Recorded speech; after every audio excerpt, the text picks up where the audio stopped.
I want you to translate the following text into American English, using everyday language they use. Don't add or remove anything, just translate it. For decades, Hollywood sold us a boundless West. Brave riders, endless horizons, duels at sunset. But if we could pull back that smokescreen, the first shock wouldn't come from gunshots or saloon brawls. It would come from the smell. The frontier was a daily life of rotting leftovers, human and animal waste, and a constant cloud of sweat. To understand why life was so filthy, you have to step into a time that didn't know about microbes. Before names like Louis Pasteur changed the game, lots of people swore by the miasma theory. They believed diseases like cholera and typhoid came from bad air, vapors rising from filth. That belief opened the door to habits that today seem unthinkable and dangerous. Over the next few minutes, we're going to break down 7 Old West hygiene practices that would make any nose beg for mercy. Get ready for some uncomfortable discoveries. A friendly toast offered with a smile could carry the next infection. A refreshing dip in the river was an invite to parasites. And the pride of certain doctors, tied to tidy but wrong theories, could be deadlier than a gunslinger's bullet. Like the Old West, subscribe to the channel, drop a like, and hit the bell to catch lots more content like this. Number 1. In the Old West, saloons, hotels, and stagecoach stops showed a good neighbor gesture. Towels hung up for everyone, and sometimes even toothbrushes in the same mug. Convenient, friendly, and dangerous. The damp towel going from face to face and the shared toothbrush spread colds, tuberculosis, diphtheria. Behind it all was the dominant idea. Illness came from miasmas, bad vapors in the air. If the place smelled better, the risk seemed solved. It wasn't. The shift starts at the end of the 19th century, when germ theory enters the scene. Pasteur shows that real microorganisms, invisible to the naked eye, ferment, sour, and make people sick. Joseph Lister brings that insight into the operating room. Disinfecting instruments, hands, and wounds drastically cuts deaths. It wasn't hygiene superstition.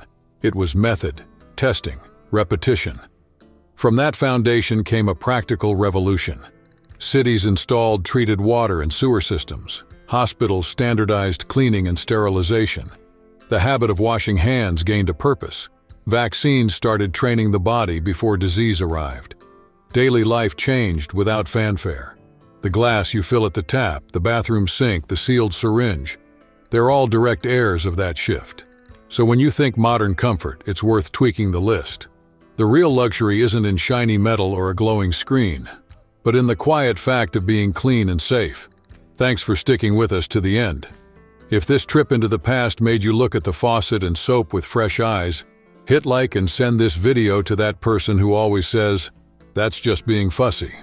Subscribe to the channel and turn on notifications. Drop a comment below. Which normal custom from another era surprised you the most?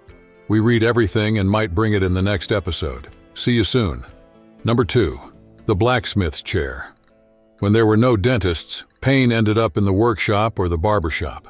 The rotten tooth came out with adapted pliers and, in worse cases, with the dreaded dental key, capable of dislocating the jaw. To endure it, gulps of whiskey. To sanitize it, nothing. With no real anesthesia and no sterilization, the risk was high. Infections, sepsis. And the session went on. Number 3. The Saturday night bath. In many homes, bathing wasn't routine. It happened on Saturday so you could show up at church looking decent. First came the logistics. Filling buckets, heating water on the stove, measuring out the firewood. Once the tub was ready, a line formed. Dad, Mom, and the kids from oldest to youngest. The goal was to look presentable, not to leave truly clean.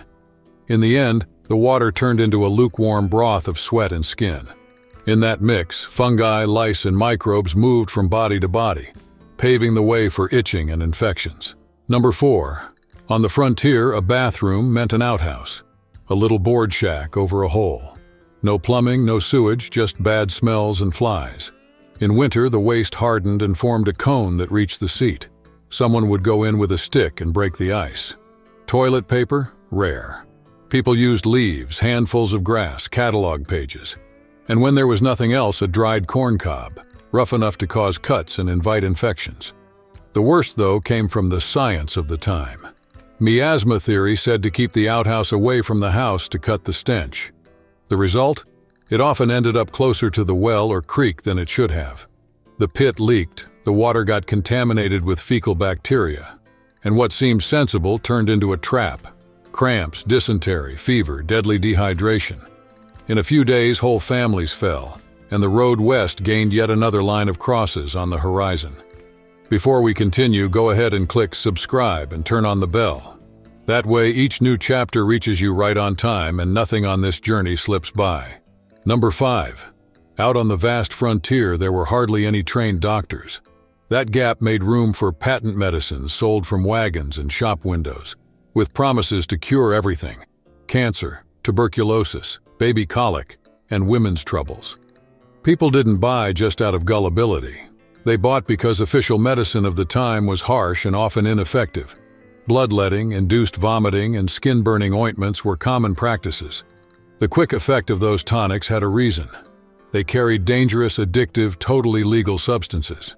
Many were up to 25% alcohol, as strong as whiskey, and worked as a socially acceptable way to drink. Worse, there was morphine in syrups to calm babies, laudanum, opium prescribed to women, and even cocaine in energy elixirs. With no regulation and no understanding of addiction, a silent wave of dependency spread, especially among women. While the symptoms were muffled, diseases advanced. And at the tragic extreme, parents could cause their children's deaths by repeating doses of opiate syrups that promised instant relief, but hit a price far too high. Number 6. Before 1870, stepping into a surgery center meant facing a grim scene. Operators wore everyday clothes. A blood-splattered apron was a calling card, public proof of long hours at the table. Hands went from one patient to the next without washing, and saws and scalpels got only a quick wipe on a cloth before the next cut. On the floor, sawdust to soak up the flood of blood, and that was it. There was also a conviction that now sounds absurd: laudable pus. When a thick yellowish discharge showed up, many celebrated. They took it as a sign the body was expelling impurities, not as a warning of infection. Specific tools, and of course not sterilized, were used to drain the stuff. The blame fell on the impure air that entered wounds, not on the invisible microbes hitching rides on hands and instruments. Post-op infection took lives in droves. Surviving a major operation barely topped 50%, and hospitals were seen as places for the poor. The tide began to turn when Civil War numbers made the obvious impossible to ignore. Disease and infection killed far more than bullets. The push for answers opened the way for antiseptic science and cleaning routines that changed daily life in operating rooms. Overnight, the soaked apron stopped being a trophy and started being seen as a silent weapon, not of prestige, but of death. Number 7. In the 19th century West, everyday life had a constant enemy, a swarm of parasites as tiny as they were persistent. It wasn't a matter of shame, it was routine. Body lice hid in the seams of clothes and sheets that hardly ever touched water. Mattresses stuffed with hay or straw were perfect shelters for bed bugs. On the trail, cowboys wore the same pieces for weeks, dusty and soaked with sweat, and paid the price with wounds and infections that wouldn't heal. The answer was whatever was on hand. Fine-tooth combs worked through strand by strand, a patient job. When that failed, out came the harsh remedies. Kerosene rubbed into the skin, mercury ointments, sulfur baths, even arsenic on the scalp. Sometimes the adult bugs dropped dead, but soon after it all started up again. And here was the trap. Many people believed in spontaneous generation, the old idea that lice sprouted from dirt and sweat. Meanwhile, thousands of eggs glued to hair and fabric were waiting to hatch, invisible to a rushed glance. The swarm didn't just torment, it killed. Body lice spread epidemic typhus, and the endless scratching, plus dirty hands, paved the way for serious bacterial infections. A vicious circle formed: attack what your eyes could see while ignoring the real enemy. Tiny, hidden, and always ready to restart the fight.